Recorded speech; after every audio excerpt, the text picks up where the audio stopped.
full screen grab.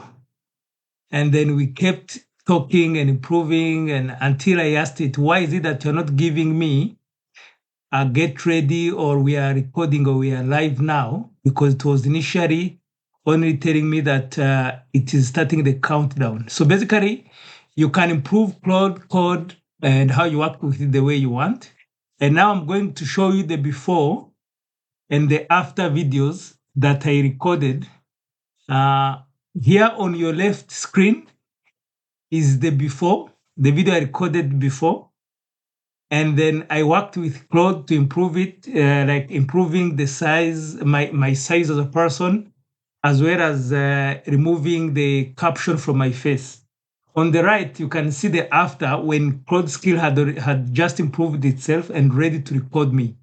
So basically, you can do a lot with AI, but I'm starting with boring work, things I don't like to do at all. These are some of them, and this is why I'm starting with these skills. And so let's see how it's doing right now.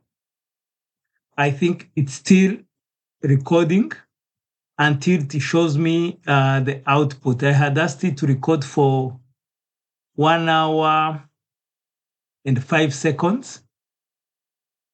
So it's still. So basically, there is telling me recorded 108 seconds with spoken countdown and cue. Yeah, so basically, I'm learning. Basically, I don't even know what I'm doing. I don't know whether it's recording now or not.